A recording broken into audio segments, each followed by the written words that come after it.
हे अर्जुन, जो भोग विलास का भक्त होता है वो परमात्मा का भक्त कैसे हो सकता है? ऐसे मनुष्य जो बाहर से भक्ति का प्रदर्शन करते हैं परंतु मन से विषयों के चिंतन और उनकी आसक्ति में लीन रहते हैं, वो भक्ति का केवल ढोंग करते हैं।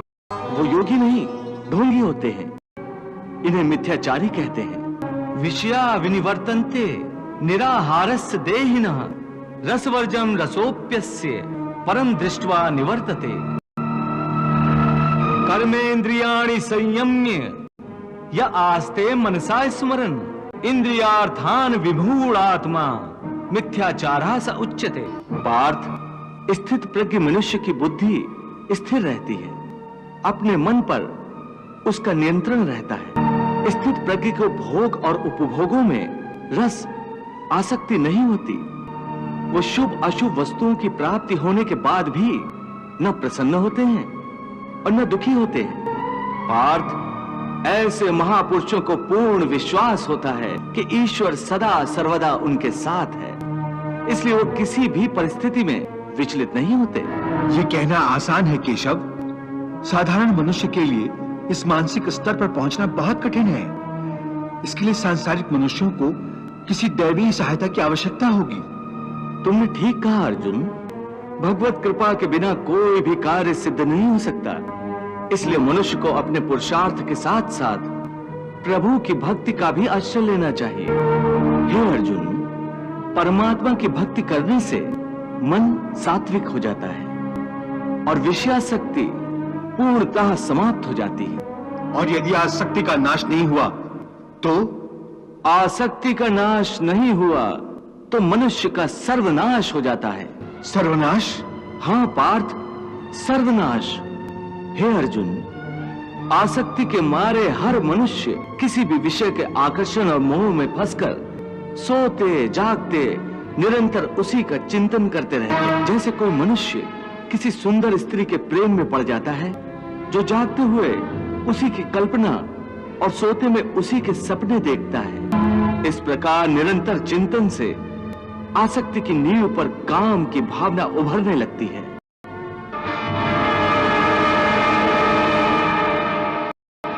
काम या वासना में थोड़ी भी रुकावट आने से क्रोध का आगमन हो जाता है।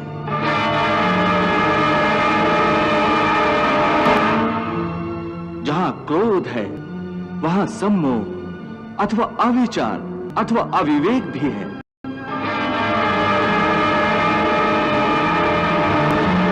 जिस प्रकार प्रचंड वायु के झोंके से दीपक की ज्योति बुझ जाती है, उसी प्रकार काम जनित अविवेक की आंधी से मनुष्य की स्मृति नष्ट हो जाती है। और जब स्मृति भ्रंश हो जाता है तब बुद्धि नाश में कितना समय लगता है पार्थ? चैतन्य का नाश होने पर जो दशा शरीर की होती है, ठीक वही दशा बुद्धि का नाश होने पर मनुष्य की हो जाती है। बुद्धि नाश के कारण मनुष्य का भी सर्वनाश होता है। ध्यायतो विषयान पुंसः संगस्तेषु उपजायते संगात संजायते कामः कामात् क्रोधा अभिजायते क्रोधात् भवति सम्मोहः सम्मोहात् स्मृति विभ्रमः स्मृति भ्रंशात् बुद्धिनाशो बुद्धिनाशात् प्रणश्यति। वाह, कितनी महत्वपूर्ण बात कही है प्रभु ने। इसका अर्थ केशव, आसक्ति सर्वनाश का मूल है? हाँ अर्जुन, इसलिए तो मैं तुम्हें निरासक्त होने को कह रहा हूं, स्थित प्रज्ञ होने को कह रहा हूं, क्योंकि स्थित प्रज्ञ की स्थिति निष्काम कर्मयोग की चरमावस्था है। हे केशव, कृपया स्थित प्रज्ञ का कोई स्पष्ट उदाहरण देकर समझाओ। हे अर्जुन, विशाल और अथाह सागर का स्वभाव स्थित प्रज्ञ मनुष्य की भांति ही होता है। हे पार्थ, नदी में यदि अधिक पानी आ जाए तो उस नदी में बाढ़ आ जाती है। उसकी तूफानी लहरें किनारों को तोड़कर चारों ओर तबाही मचा देती है। यह हाल एक क्षुद्र मन वाले व्यक्ति का होता है। थोड़ा सा धन, थोड़ी सी सफलता उसे हजम नहीं होती और धन और सफलता के नशे में चूर वो मर्यादाएं तोड़कर एक ओछे इंसान की तरह हरकतें करने लगता है, परंतु स्थित प्रज्ञ मनुष्य एक सागर की भांति होता है, जिसमें चारों ओर से नदियों का जल निरंतर जमा होता रहता है, परंतु सागर उसी प्रकार शांत रहता है। नदियों का जल उसकी गहराई में गुम हो जाता है और सागर कभी अपने किनारे नहीं तोड़ता।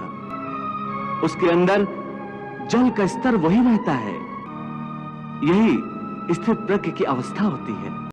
इसी तरह सब प्रकार के भोग स्थित प्रज्ञ मनुष्य में किसी भी प्रकार का विकार उत्पन्न करने में असमर्थ होकर उसी में समा जाते हैं।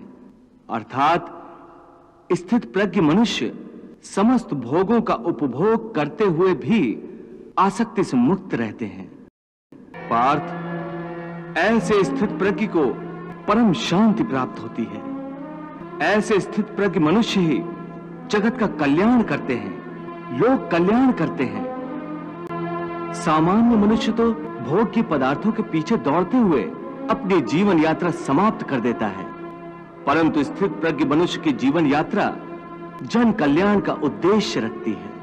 प्रभु, भगवान श्री कृष्ण के कथन अनुसार स्थित प्रज्ञ मनुष्य आसक्ति से मुक्त रहते हैं, परंतु जब कोई मनुष्य संसार में रहकर संसार को भोग रहा हो तो देखने वाले तो उन्हें भोगी ही समझेंगे ना?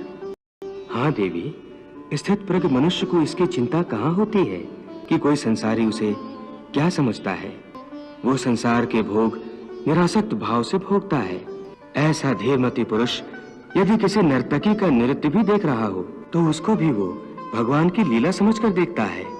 फिर कोई मनुष्य ये कैसे जान सकता है कि कोई व्यक्ति आसक्ति का मारा हुआ है या स्थित प्रज्ञ, वो भोगी है या योगी?